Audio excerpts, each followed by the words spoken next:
I'm pretty average. The average age is a kid in foster care. From the majority background of kids in care, having experienced abuse and neglect from those meant to protect me, I am 9 times more likely to commit crimes, 25% more likely to get pregnant as a teenager, and there's a 30% chance that when I have children, I too will lose them. This is who I am until someone breaks the cycle. The foster care system, where children, similar to the little girl in the previous video from the Remove series, tend to question who they are. Children are placed into the foster care system because at home they're physically, mentally, verbally, or sexually abused. They are then placed into foster care homes, which are supposed to serve as a temporary and safe environment, up until they return to their previous guardians, are adopted, or they simply age out of the system. Though clearly helpful to some children, the foster care system still possesses several detrimental flaws which can hinder a child's mental growth through Erickson's stages of development. This adversely influences their social and cultural advancement, eventually resulting in destructive consequences as they move into adulthood.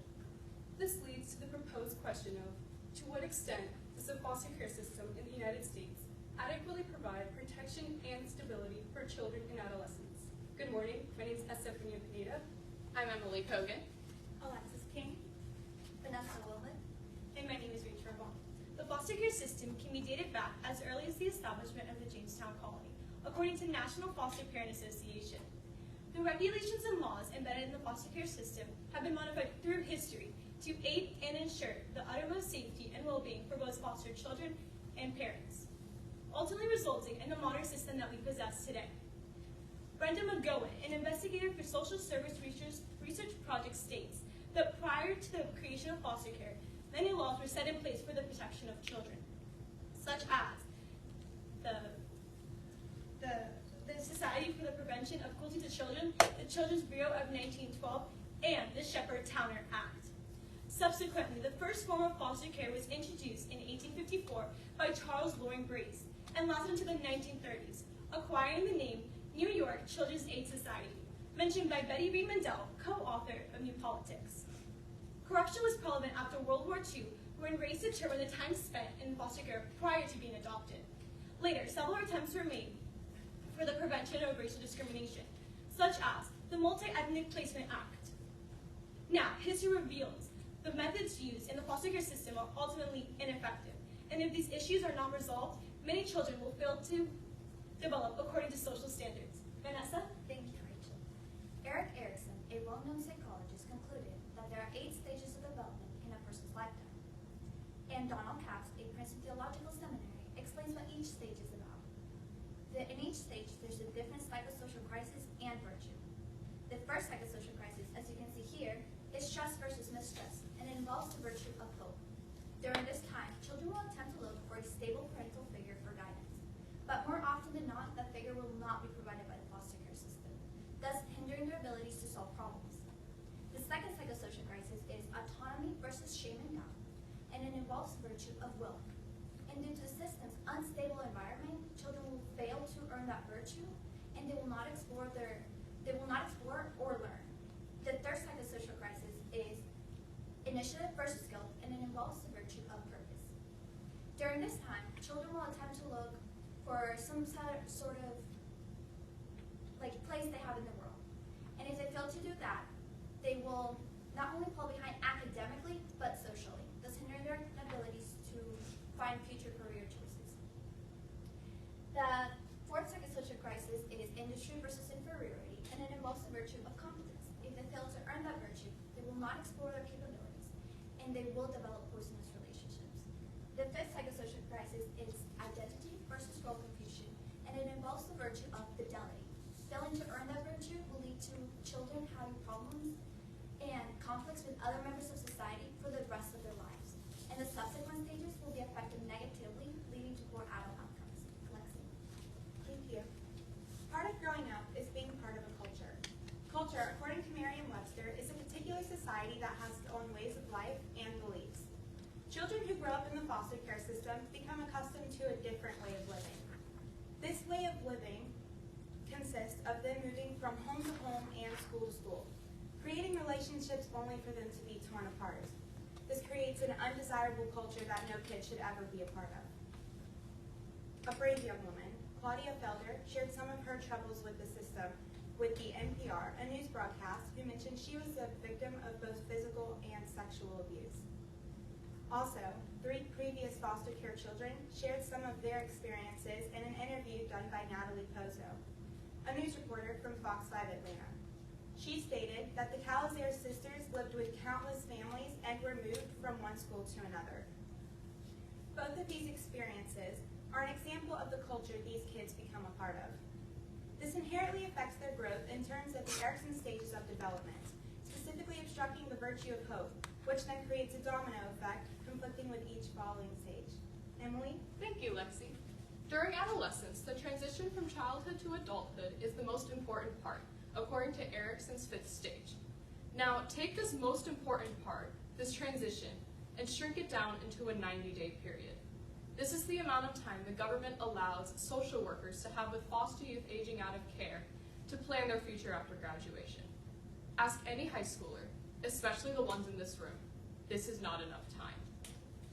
An act was passed in 2008 called the Foster and Connections Act, enabling federal funds to be used in all 50 states to implement what's called extended foster care, or foster care until the age of 21. Although this system is hard to implement within a state, it is worth it because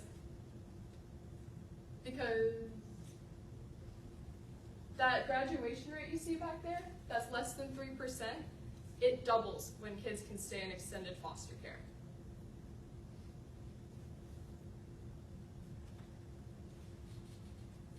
But now you may be thinking that a less than 3% graduation rate doubled is only less than 6%, which is not satisfactory. I agree with you. More must be done. Better Futures, a study conducted by Portland State University in 2013, sent waves of foster youth with mental disabilities through summer classes and seminars, educating them about post-secondary education opportunities after high school. The results were amazing. 61% of the youth that were sent through those seminars wanted to pursue post-secondary education. And what's more is that the university also reported that that 61% would most likely be accepted into a college if they applied.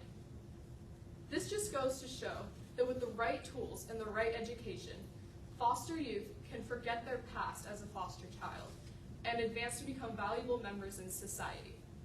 The foster care system needs to realize this and implement a program like Better Futures for all aging out foster youth. Who am I? A question I asked myself when I was in the foster care system. 5 years old, wondering who I am and what I did wrong. Foster care children are in the system today asking themselves, who am I? What did I do to deserve this? It's sad that children have to go through these conditions. If children were able to just have more time to understand that they are much better than what the foster care system tells them they are, then they would be able to understand how great they are. According to Dave Thomas Adoption Foundation, if just 1 in 500 people adopted, the children in the foster care system would have a forever loving home. If people were more aware about the adoption options out there, then more children would have homes. People wouldn't have to feel the way I felt for 6 years of my childhood. They are the future. We are the future. Let's break the cycle. Thank you.